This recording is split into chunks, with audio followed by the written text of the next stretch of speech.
بنانا شروع کیا۔ اب سب سے پہلا حملہ یہ ہوا کہ نماز کا طریقہ بدلو۔ میں کہانی کھول رہا ہوں، اگر طریقہ وہی رہا جو اس میں کیا فرق ہوگا؟ پھر جب طریقہ بدلا تو طریقہ قرآن کی آیت سے نہیں بدلا۔ قادسیہ سے غلام آئے قیدی، انہیں کھڑا کیا گیا، وہ ہاتھ باندھ کے سر جھکا کے کھڑے تھے، تو کسی نے دیکھ کے کہا کتنا عاجز ہے یہ طریقہ، کتنا رحم آیا مجھے انہیں دیکھ کے۔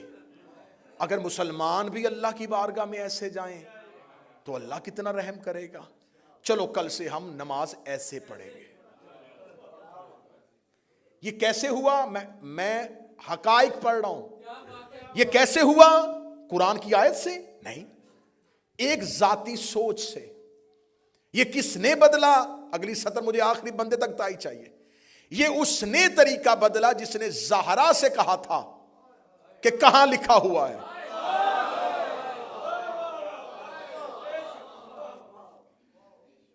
اب اپنا طریقہ بنانا شروع کر دیا، ایک ایک چیز نئی بنانی شروع کر دی، حتیٰ کہ جب حاکم شام کا دور آیا تو اس سے آگے دربار میں ایک بندے نے پوچھا کہ نماز پڑھتے ہوئے آنکھیں بند رکھنی چاہیے کہ کھولنی چاہیے؟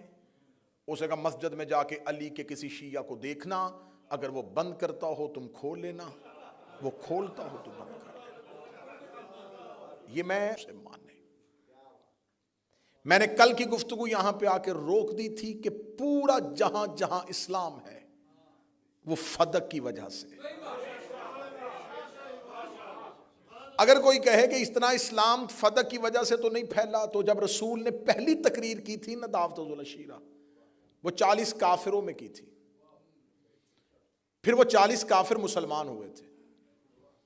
آج پوری دنیا میں جتنے مسلمان ہیں یہ ان 40 کافروں سے شروع ہوئے تھے۔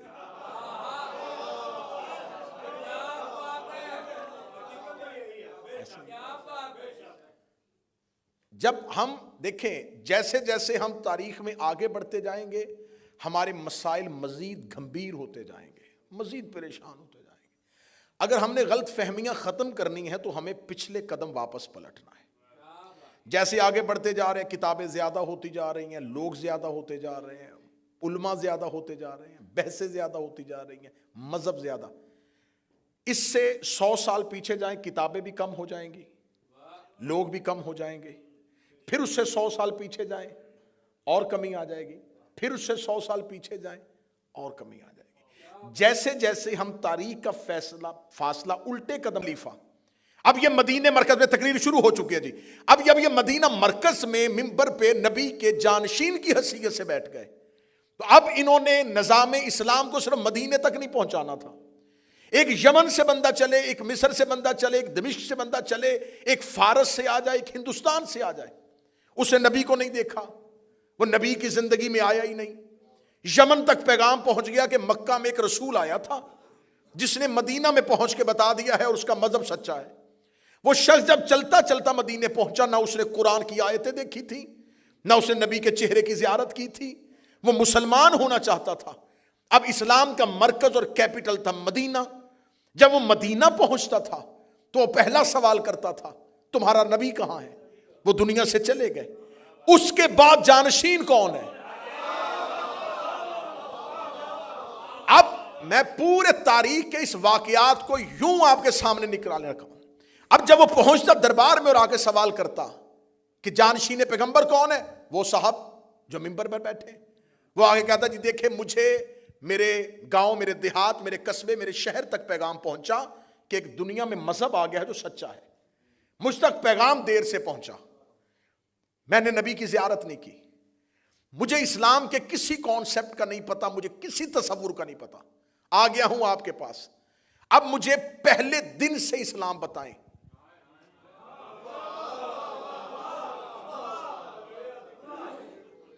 میں نے تو نبی دیکھا ہی نہیں، میں نبی کی محفل میں نہیں بیٹھا، آپ لوگ تو وہ تھے نا جو نبی کے پاس، اور آپ نبی کے جانشین ہیں، بتا سکتے ہیں کہ اللہ ہے تو نظر کیوں نہیں آتا؟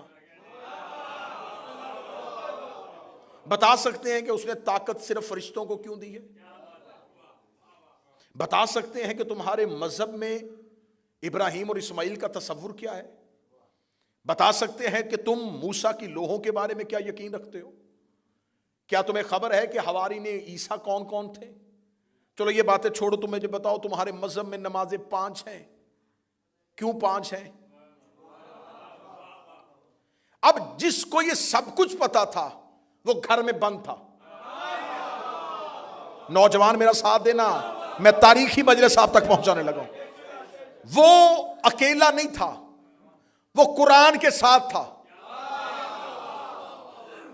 کیونکہ قبلہ تائید فرمائیں گے کہ میرے آقا و مولا یہ ہے علی کی حکمت. مولا علی دربار خلافت میں آئے تھے کہ لے لیا تم نے منبر رسول، یہ قرآن میں نے ترتیب نزولی کے اعتبار سے جمع کر دیا ہے، اس قرآن کو رکھ لو. اور یہ کہہ کے واپس بھیج دیا کہ علی نہ ہمیں تیری ضرورت ہے نہ تیرے جمع کیے ہوئے قرآن کی ضرورت ہے. اس علی سے قرآن نہیں لیا.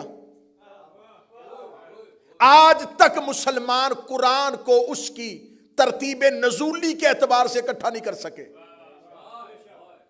جو آیت پہلے آئی تھی وہ درمیان میں پڑی ہے، مکی صورتیں بعد میں آ گئی، مدنی صورتیں پہلے رکھ دی. قرآن کو اگر آپ پڑھنا شروع کریں تو قرآن چلتے چلتے آیت ایک بتاتی آگے لہجہ بدل دیتی ہے. بات ہو رہی ہوتی ہے بنی اسرائیل کی اور آگے فوراً حج کی بات ہونا شروع ہو جاتی ہے. حج کی بات ہو رہی ہوتی ہے آگے عورتوں کے حقوق کی بات ہونا شروع ہو جاتی ہے. قرآن نہیں بدلا، ترتیب بدل دی. ترتیب ایسے بدلی کہ جب ایک کتاب آپ پڑھیں، آپ کے پاس ایک کتاب ہو اور اس کتاب کو کوئی گھر کا بچہ آ کے شرارت میں پھاڑ دے اور صفحے ادھر ادھر کر دے، تو اب جب آپ کتاب پڑھنا شروع کریں گے تو اب آپ کو کتاب میں سے کچھ سمجھ نہیں آئے گا. ایک صفحے میں کچھ ہے، دوسرے صفحے میں کچھ ہے. اب پتا چلا کہ آج تک قرآن ہدایت کیوں نہیں دے رہا. یہ فرقے فاصلے قرآن سے ختم کیوں نہیں کر رہے؟ اس لیے کہ جس طرح قرآن نازل ہوا تھا اس طریقے سے تو ہے ہی نہیں. وہ قرآن علی لے کے ساتھ چلے گئے.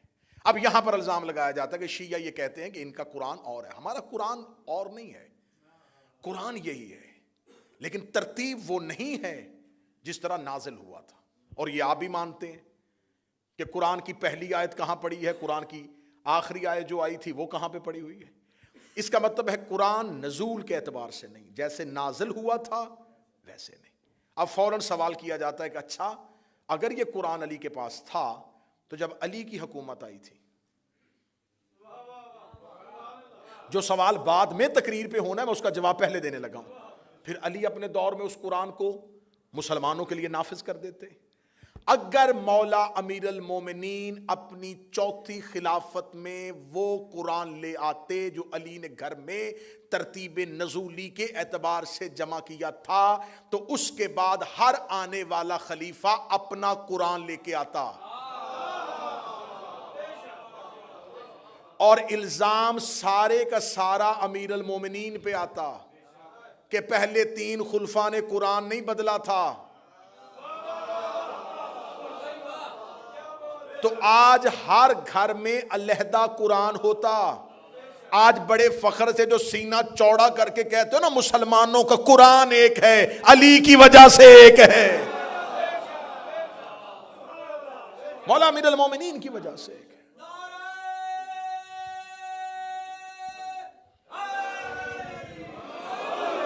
اب امیر المومنین تو بیٹھ کے گھر، اب لوگ آنا شروع ہو گئے، اشاعت اسلام پھیل رہی ہے. اب بھیجنا ہے لوگوں کو، مبلغ بنا کے بھیجنا، جاؤ تبلیغ کرو اسلام کی. جس نے تبلیغ کرنے جانا ہے اسے کچھ خبر ہوگی تو وہ جا کے تبلیغ کرے گا. وہ کسی قبیلے میں جائے گا، وہ کہے گا زکوٰۃ دو، وہ کہیں گے کیوں دیتے ہیں، وہ کیا بتائے گا. اب جس کے پاس سارے راز تھے وہ گھر کے اندر ہے، اس سے مدد لینی نہیں تھی. اب اپنا دین بنانا شروع کیا. اب سب سے پہلا حملہ یہ ہوا کہ نماز کا طریقہ بدلو. میں کہانی کھول رہا ہوں. اگر طریقہ وہی رہا جو علی کا ہے تو پھر ہم میں اور اس میں کیا فرق ہوگا. پھر جب طریقہ بدلا تو طریقہ قرآن کی آیت سے نہیں بدلا. قادسیہ سے غلام آئے قیدی, انہیں کھڑا کیا گیا, وہ ہاتھ باندھ کے سر جھکا کے کھڑے تھے, تو کسی نے دیکھ کہا کتنا عاجز ہے یہ طریقہ, کتنا رحم آیا مجھے انہیں دیکھ کے. اگر مسلمان بھی اللہ کی بارگاہ میں ایسے جائیں تو اللہ کتنا رحم کرے گا. چلو کل سے ہم نماز ایسے پڑھیں گے. یہ کیسے ہوا؟ میں حقائق پڑھ رہا ہوں. یہ کیسے ہوا؟ قرآن کی آیت سے نہیں, ایک ذاتی سوچ سے. یہ کس نے بدلا؟ اگلی سطر مجھے آخری بندے تک تائی چاہیے. یہ اس نے طریقہ بدلا جس نے زہرا سے کہا تھا کہ کہاں لکھا ہوا ہے.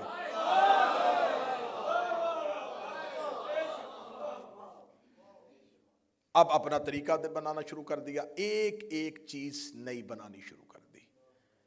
حتیٰ کہ جب حاکم شام کا دور آیا تو اس سے آگے دربار میں ایک بندے نے پوچھا کہ نماز پڑھتے ہوئے آنکھیں بند رکھنی چاہیے کہ کھولنی چاہیے؟ اس نے کہا مسجد میں جا کے علی کے کسی شیعہ کو دیکھنا, اگر وہ بند کرتا ہو تم کھول لینا, وہ کھولتا ہو تو بند کر لینا. یہ میں باعث مزاح بات نہیں کر رہا کہ دین بنایا جا رہا تھا علی کی مخالفت میں. جو علی کرے گا ہم نہیں کریں گے, جو علی کہے گا وہ ہم نہیں کریں گے. آج فرق کیا ہوا, آج اثر کیا ہوا؟ آج ہم سے سوال کیا جاتا ہے, حضور ماتم کرتے ہو, کہاں لکھا ہے؟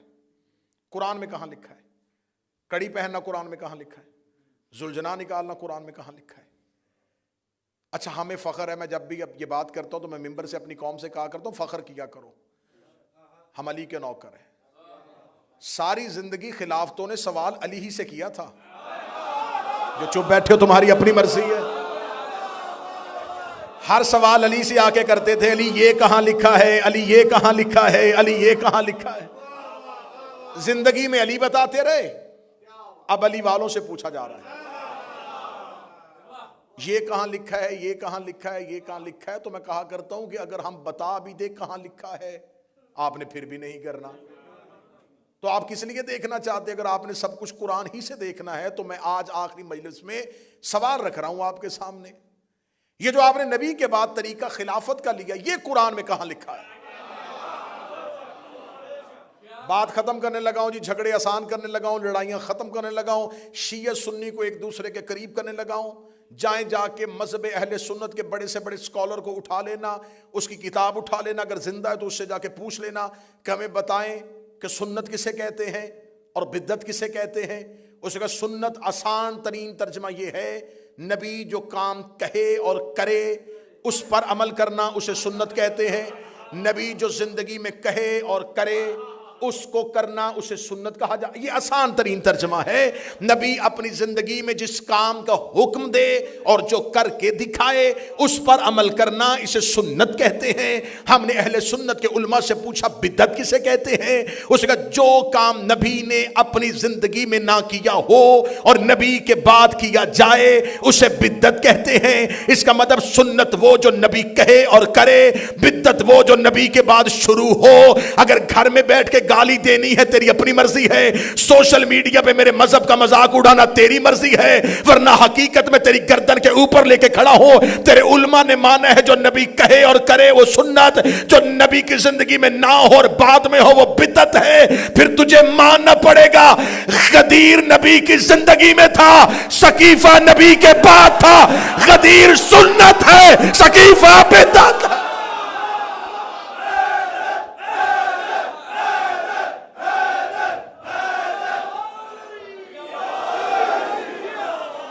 غدیر نبی کی زندگی میں تھا.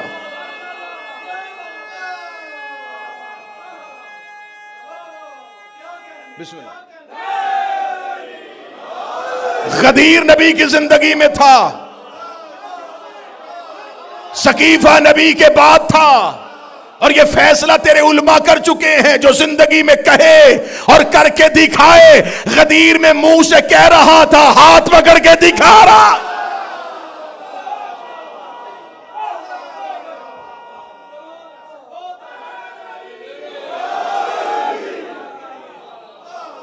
اس اس کا مطلب ہے کہ نبی نے غدیر کہی بھی تھی، دکھائی بھی تھی۔ قبلہ تراوی صاحب آپ سے دعا لے کے میں بہت بڑا ٹائٹل آج حسینیہ بریڈ فورڈ میں مسلمانوں سے چھیننے لگا ہوں، 1400 سال کے بعد ہم چھیننے لگے۔ ہم اہل سنت ہیں، ہم اہل سنت، ہم شیعان علی، ہم اہل سنت ہیں۔ نبی نے کہا تھا انی تارکن فیکم مستقلین کتاب اللہ و اطرتی، میری حدیث ہے، میں دو چیزیں چھوڑ کے جا رہا ہوں، نہ قرآن چھوڑنا نہ اہل بیت چھوڑنا۔ ہم نے نبی کے بعد کٹ گئے، مر گئے، اکیلے ہو گئے، تھوڑے ہو گئے، زندانوں میں پھینکے گئے، سولیوں پہ لٹکائے گئے، نہ ہم نے قرآن چھوڑا نہ ہم نے اہل بیت چھوڑی، بندے چپ ہو گئے۔ ہم ہی اہل حدیث ہیں، اہل سنت بھی ہم ہیں، اہل حدیث بھی ہم ہیں۔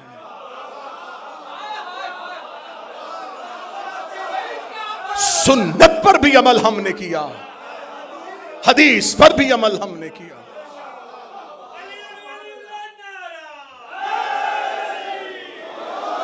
ہم نے نبی کے بعد امامت کو مانا، اور وہ ہم نے علی نبی کی حدیث سے لیا ہے۔ جھگڑے ختم کرنے ہیں نا، بات کسی کو تڑپانے کے لیے نہیں، محبت کے ساتھ کرنی ہے۔ جہاں تک میری آواز ہے میں اہل سنت سے کہہ رہا ہوں، رسول اگر غدیر میں حضرت ابو بکر کو مولا بنا دیتے ہم انہیں مان لیتے۔ 4 بندوں نے بے شک کیوں کہا ہے؟ مشکل فیصلہ ہو گیا، مان لیتے رسول نے، کیونکہ قرآن نے کہا ہے جو رسول دے۔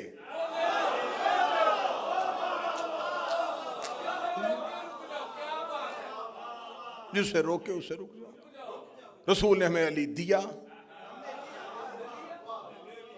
جھگڑے ختم کرو، غدیر زندگی میں ہے، ثقیفہ بعد میں۔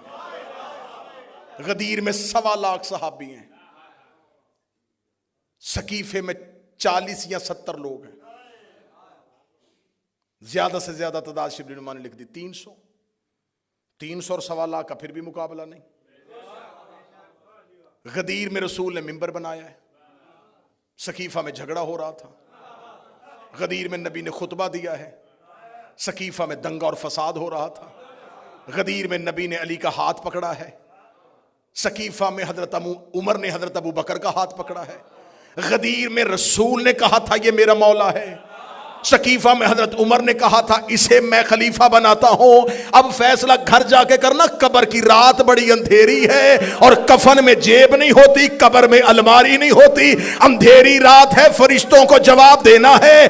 غدیر میں خلیفہ مصطفیٰ نے بنایا ہے، ثقیفہ میں خلیفہ حضرت عمر نے بنایا ہے، فیصلہ گھر جا کے کرنا۔ قرآن میں اطاعت نبی کی واجب ہے یا حضرت عمر کی واجب؟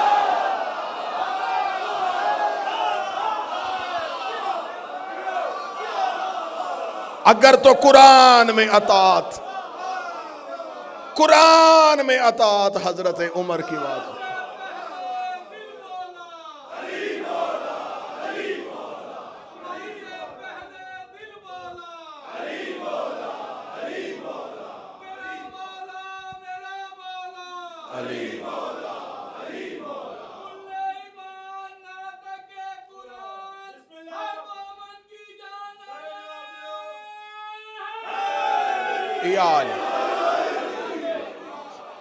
اگر تو قرآن میں اطاعت ہے حضرت عمر کی واجب، پھر ہم شیعہ پیچھے ہٹتے ہیں۔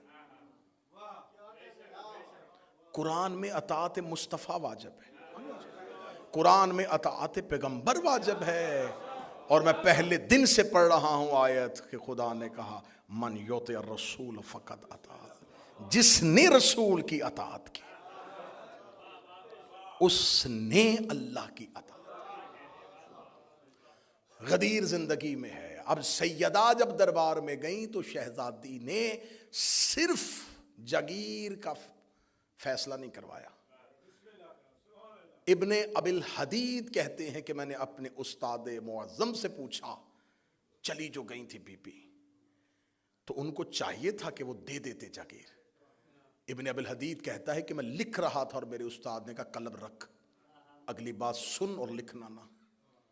اگر وہ جاگیر دیتے زہرا واپس نہ جاتی، زہرا اگلا مطالبہ شوہر کی خلافت کا کر دیتی، سیدہ فوراً اگلا مطالبہ۔ تو یہ سوال فدق کا نہیں جھٹلایا جا رہا، یہ خلافت علی سے بچنے کی کوشش کی جا رہی ہے۔ انہوں نے خلافت امیر المومنین سے بچنے کی کوشش کی، لیکن بہت برے طریقے سے خود بھی پھنس گئے اور ماننے والوں کو بھی پھنسا گئے۔ ہم نے نبی کے بعد امامت کو مانا، ایسے ہی ہے، امام کو منبر تخت ملے یا نہ ملے، امام امام ہی ہوتا۔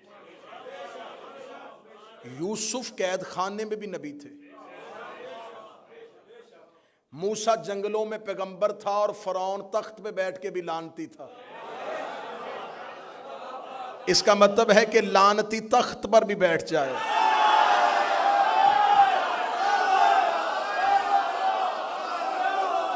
وہ لعنتی ہی رہتا ہے۔ میں نے لعنتی کی بات کی ہے، اور میرا مجمع بہت پڑھا لکھا ہے، انہیں پتا ہے کہ میں نے لعنتی ہی کی بات کی ہے۔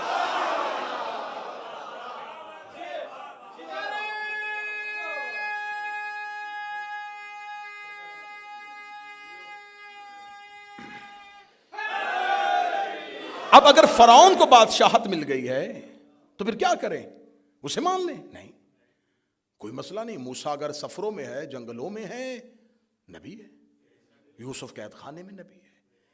یہ اللہ کے عہدوں کو زمینی عہدوں کی ضرورت نہیں ہوتی، زمین والوں کو ضرورت ہے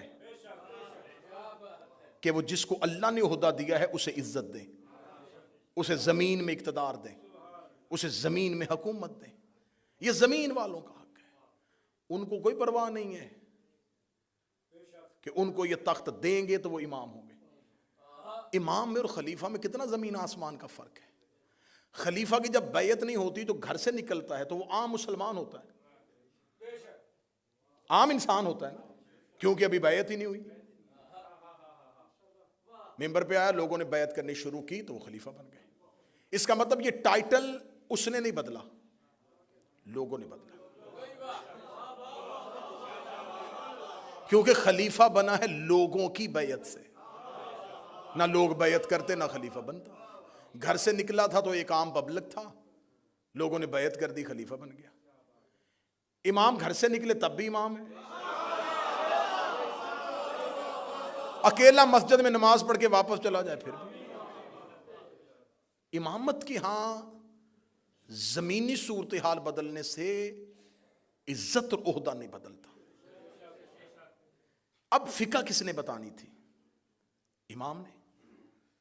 ہم نے رسول اللہ کے بعد سلسلے کو ٹوٹنے نہیں دیا، رسول کے فوراً بعد ہم نے مولا علی کو مان لیا، مولا علی نے ہم تک فقہ پہنچا دی، مولا کے بعد مولا حسن نے پہنچا دی، اس کے بعد مولا حسین۔ ہر دور کا امام فقہ پہنچاتا گیا۔ ادھر فقہ کا کوئی بندوبست نہیں ہے، ادھر صرف بادشاہت ہے، خلافت، پہلا خلیفہ، دوسرا خلیفہ، تیسرا خلیفہ، چوتھا خلیفہ۔ بعد میں یاد آیا کہ ہمارے پاس تو امام ہے ہی نہیں۔ میں حقائق پڑھ رہا ہوں۔ اب آج اہل سنت کے جتنے بھی اسکول آف تھاٹ ہیں، حنفی ہیں، شافعی ہیں، حنبلی ہیں، مالکی ہیں، یہ سارے کے سارے اسکول آف تھاٹس کہتے ہیں کہ جو ہمارا سب سے پرانا بزرگ ہے وہ ابو حنیفہ ہے، یہ سب سے پہلے آئے تھے۔ یہ جب آئے ہیں اس وقت تک حکومت پہنچتی پہنچتی چوتھے دور کو کراس کرتے ہوئے پانچویں دور کے قریب پہنچ گئی۔ 4 خلافتوں کا دور گزر گیا اور مسلمانوں کے پاس ابھی تک کوئی فقہ نہیں تھی۔ تم نے پہلا امام بنایا ابو حنیفہ کو، جب تک وہ امام نہیں بنے تھے تم کس کی فقہ پر عمل کرتے تھے؟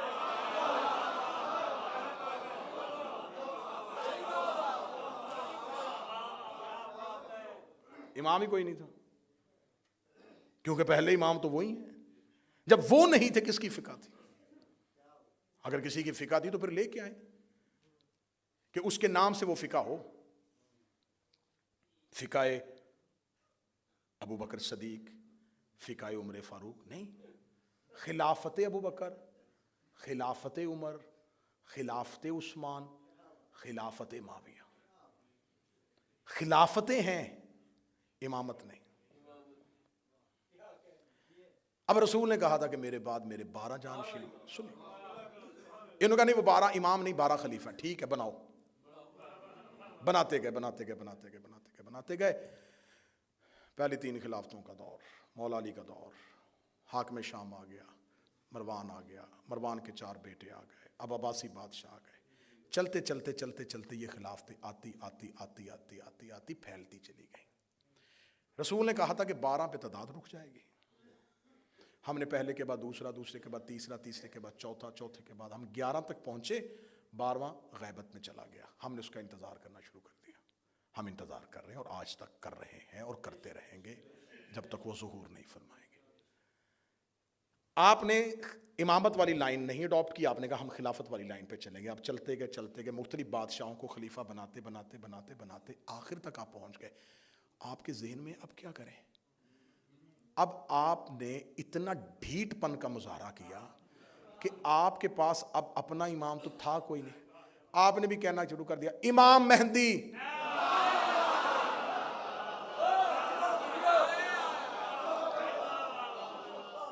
اچھا امام علی نہیں کہا؟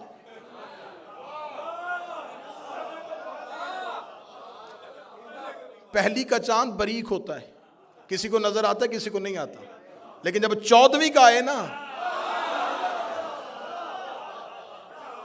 علی امامت کا پہلی کا چاند ہے، میرا مہدی 14ویں کا چاند ہے، امام علی نہیں کہا۔ اچھا یہ تمام جگہوں پہ جان بوجھ کے مولا علی کو امام نہیں کہا، حضرت علی، امام لفظ آیا ہی نہیں۔ جب دیکھا نا کہ ادھر خلافت میں یزید آ گیا ہے، امام حسین کہو، حضرت حسین۔ مرضی میں تھوڑے تھوڑے امام کیوں؟ مولا علی کو امام کہا نہیں، جب دیکھا ادھر خلافت میں یزید آ گیا ساتھ ہی نکل کے نہیں امام حسین۔ اب کہو نا خلیفہ یزید۔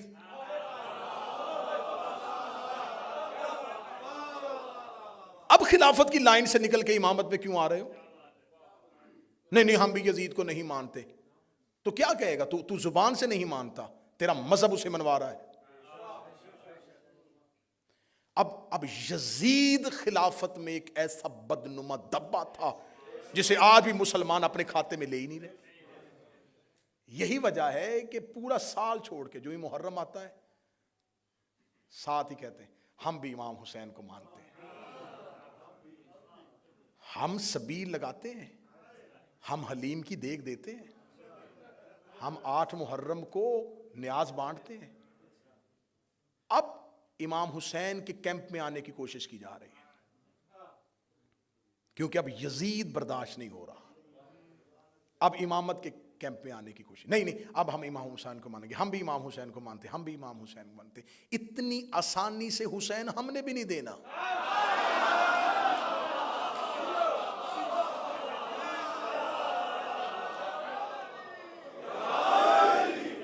اتنی آسانی سے ہم آپ کو حسین نہیں دیں گے۔ ہم نے کوئی حسین آسانی سے لیے؟ ہم آسانی سے حسین نہیں دیں گے کہ آپ آج اور آگے ہم یہ حسین کو مانتے۔ اب آپ نے حسین کو نہیں۔ حسین ایک نظام کا نمائندہ ہے، یزید بھی ایک نظام کا نمائندہ ہے۔ حسین اپنی مرضی سے امام نہیں بنے، اسی نظام کے تحت امام بنے۔ سطر اگلی بڑی مشکل ہے، کم کلیجوں سے نیچے اترے گی۔ یزید بھی مرضی سے خلیفہ نہیں بنا،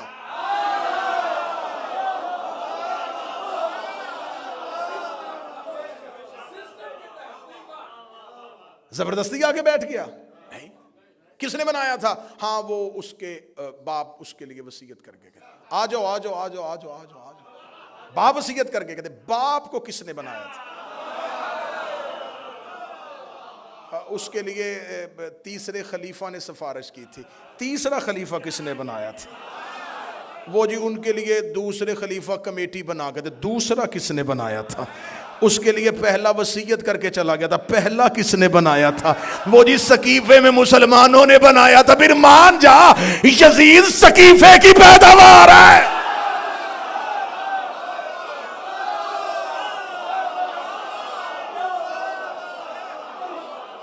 اب آؤ ادھر آؤ، امامت کی طرف آؤ۔ تم نے حسین کو کیوں مانا؟ اس لیے کہ حسن نے کہا تھا کہ میرا بھائی امام ہے۔ حسن کو کیوں مانا؟ اس لیے کہ علی نے کہا تھا میرا بیٹا امام ہے۔ علی کو کیوں مانا؟ اس لیے کہ نبی نے غدیر میں کہا تھا علی امام۔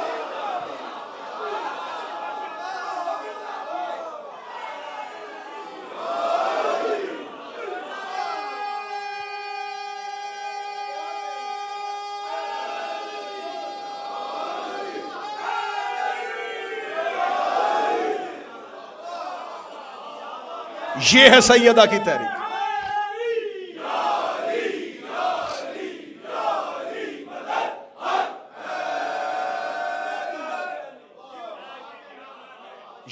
یہ ہے سیدہ کی تحریک۔ سقیفہ کی سازش کو بے نقاب کیا۔ یقین کرو اگر سیدہ یوں کھل کے سامنے نہ آتی، آج تک سقیفہ کی خلافت جنگ جمل اور جنگ صفین کی طرح اجتہادی مسئلہ بن جاتی، اجتہادی مسئلہ بن جاتی۔ ہاں بس ٹھیک ہے اجتہاد ہو گیا تھا، نہیں، سیدہ مخالفت میں آ گئی۔ سب سے پہلی مخالفت نبی کی بیٹی نے کی۔ ہمیں کہتے ہیں انہیں مان جو، مان جو، مان جو، کیسے ماننے؟ زہرا نے مخالفت کی ہے۔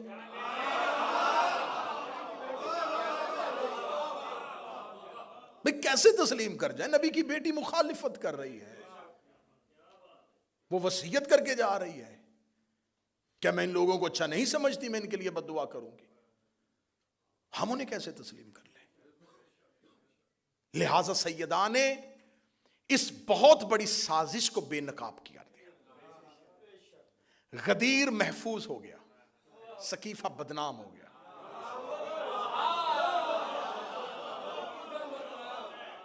بدنام کر دیا نبی کی بیٹی نے اپنی تحریک کے ساتھ۔ اب جب یہ اسلام دو نظام کے تحت چل رہا ہے، ادھر خلافت چل رہی ہے، ادھر امامت چل رہی ہے۔ خلافت والے اپنی خلافتیں بانٹتے بانٹتے بانٹتے پہنچتے پہنچتے آپس میں جھگڑے، آپس میں اختلافات۔ امامت مطمئن ہو کے چل رہی ہے۔ خلیفہ کے بیٹوں میں جھگڑا ہوا ہے۔ میرے پاس اب وقت نہیں رہا، بھائی نے بھائی قتل کیا ہے، بیٹے نے باپ کی آنکھوں میں آگ کی سلائیاں دی ہیں۔ جاؤ جا کے پڑھو عباسی اور اموی بادشاہوں کی اولادوں کا کردار، وہ کیا کیا کرتے رہے۔ وہاں حکومتوں کی لڑائی اور جھگڑے ہوئے۔ امام کے جانے کے بعد کسی امام کے 11 بیٹے، 13 بیٹے، 9 بیٹے، 8 بیٹے، کوئی جھگڑا نہیں۔ انہیں پتا تھا امام ہم نے نہیں بنانا، اللہ طے کرے گا اور جو ہوگا وہ اگلا امام۔ خلافت کے گھر جھگڑا رہا، امامت کے گھر جھگڑا نہیں ہوا۔ امام مطمئن رہے، انہیں پتا تھا۔ امام کے بیٹوں نے اختلاف نہیں کیا امامت میں کہ مجھے امام بناؤ، میں امام بنوں گا، نہیں، وہ مطمئن ہے۔ وہ کس لیے مطمئن؟ انہیں پتا تھا کہ امام ہم نے نہیں بنانا۔ جب امام کے بیٹے مل کے امام نہیں بناتے، سر نہ ہلانا، زبان سے بولنا، جب امام کے بیٹے مرضی سے امام نہیں بناتے تو غلام کے بیٹے مرضی سے امام کیسے بناتے؟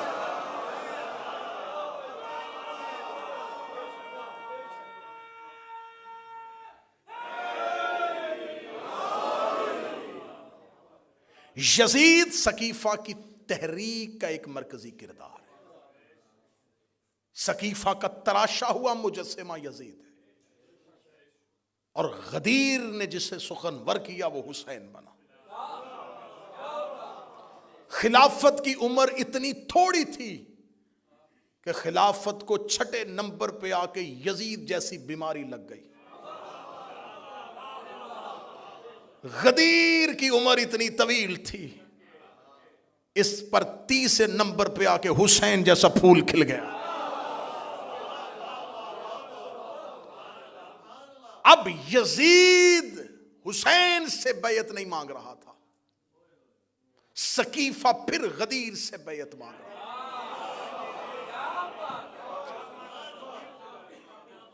حسین کربلا میں آئے، لشکر نہیں ٹکرا رہے، دو نظام آپس میں ٹکرا رہے. غدیر نے سقیفہ کی حکومتوں کا بت ہمیشہ کے لیے توڑ دیا. امامت چلتی چلتی چلتی چلتی 12ویں پہ آ کے رک گئی اور خلافت اپنی ہی گلیوں میں کہیں گم ہو گئی. 53 اسلامی ملک ہیں، کسی کو نہیں پتا کہ اولی الامر کون ہے. آتی اللہ و آتی رسول و اولی الامر منکم، اطاعت کرو اللہ کی اور اس کے رسول کی اور اولی الامر کی. اولی الامر کون؟ وقت کا بادشاہ. تو اسلامی ممالک تو اسلامی کنٹریز تو بہت زیادہ ہیں. کس ملک کا بادشاہ اولی الامر ہے؟ حضرت محمد بن سلمان اولی الامر ہیں یا حضرت شہباز شریف اولی الامر ہیں؟ کون اولی الامر ہے؟ آپ کے تو اولی الامر بہت زیادہ ہو گئے، ہم تو اطمینان سے بیٹھے. کس سے چھینی تھی؟ نبوت کے بعد عہدہ چھینا تھا نا. اب آ جاؤ، انتظار کرو ایک وقت کا، ہم بھی کر رہے ہیں. اس وقت میں آ جائے گا امامت کا نمائندہ بھی، اور امامت کا نمائندہ جب زمین پہ اترے گا تو ایک نبوت کو بھی زمین پر اتار دیا جائے گا. میں تحریک سیدہ کے آخری جملے پڑھنے لگا ہوں. جب وقت نماز ہوگا تو یہ پہلا جملہ ہے جو امام کے ظہور کے بعد زمین پہ گونجے گا. امام زمین پہ آئیں گے، اذان دے دی جائے گی. اذان دینے کے بعد لوگ صفے باندھ دیں گے. سرکار ولی العصر کے پیچھے نماز با جماعت ہونا شروع ہو جائے گی، یا پچھلی صف میں آ کے عیسیٰ ابن مریم کھڑا ہو جائے گا.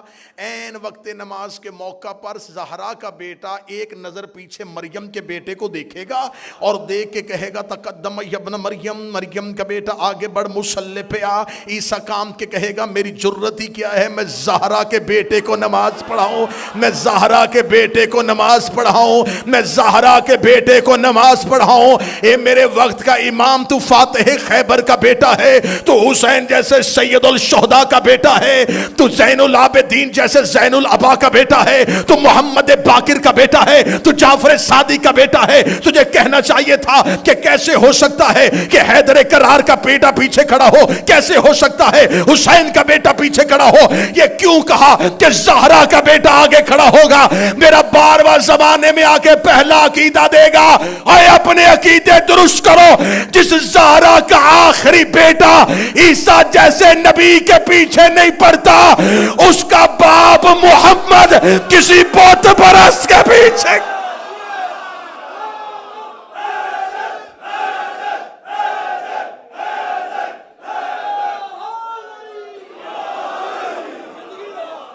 انتقام میں حجت شروع ہوگا زہرا کے دشمنوں سے. میرا مولا تمہیں اپنی زندگی میں ظہور دکھا دے. ہماری آنکھیں بند ہوں تو میرا 12واں آئے، ہمیں قبروں سے اٹھنے کی توفیق دے. میرا مولا انتقام ہی زہرا کے دشمنوں سے شروع کرے، قبروں سے نکالے گا. روایات مذہب جعفریہ کی چاہو گے میں ممبر پہ دکھانے کے لیے، قبروں سے نکال کے الٹا لٹکائے گا، کہے گا جلاؤ ان کو. مذہب اسلام میں میت جلانے کی اجازت نہیں ہے. میرا 12واں کہے گا جلاؤ ان کو. میں ان کے بدن سے آگ کے شعلے دیکھنا چاہتا ہوں.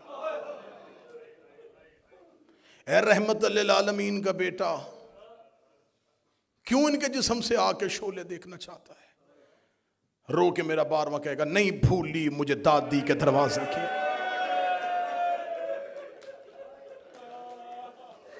جلتے ہوئے شعلوں میں روتی رہی ہے زہرا،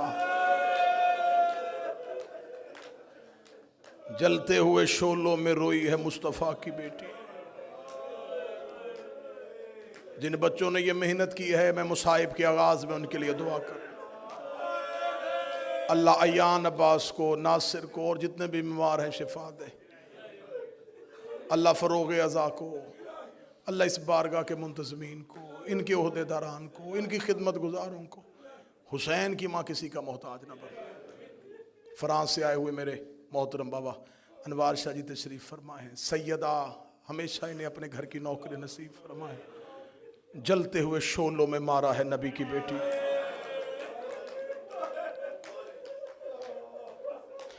یہ آواز میری یہاں تک نہیں رہے گی، میں بار بار کہہ رہا ہوں، یہ مجلسیں پوری دنیا میں سنی جا رہی ہیں، ہزاروں لوگ ان مجلسوں کو سن رہے ہیں۔ میں تم سب کے عقیدوں کو سلام کرتے ہوئے آواز جہاں پہنچانا چاہتا ہوں وہاں پہنچانے لگا ہوں، تاکہ میں قیامت والے دن نبی کی بیٹی کے سامنے شرمندہ نہ ہوں۔ مسلمانوں، تمہارے مذہب میں اگر چور قرآن پہ ہاتھ رکھ کے قسم دے دے تم اس کی قسم مان لیتے ہو، قاتل قرآن اٹھا لے تو مان لیتے ہو۔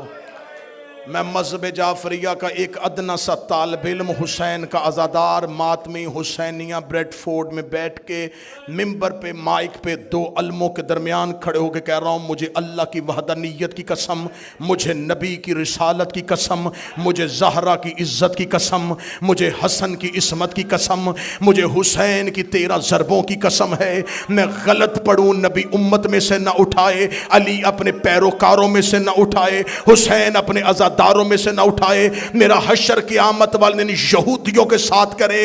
اتنی قسمیں اور بددعائیں کوئی نہیں دیتا۔ دو علموں کے درمیان ممبر پہ اتنی قسمیں کھا کے صرف سنیوں کو یقین دلانے لگا ہوں، قتل ہوئی ہے نبی کی بیٹی، طبعی موت نہیں مری، قتل کیا گیا ہے نبی کی بیٹی کو۔ میرا کام تھا قسمیں کھانا، اب جا کے علماء سے پوچھنا کس نے قتل کیا تھا نبی کی بیٹی کو، کون دروازے پہ آ کے مارتا رہا تھا مصطفیٰ کی بیٹی۔ قتل ہوئی ہے پیغمبر کی بیٹی، اور جوان بیٹیوں کے باپ بیٹھے ہو۔ جب زہرا نے دنیا چھوڑی ہے، منتظر شاہ بی بی کی عمر اتنی تھی جتنی کربلا میں حسین کے اکبر کی عمر تھی۔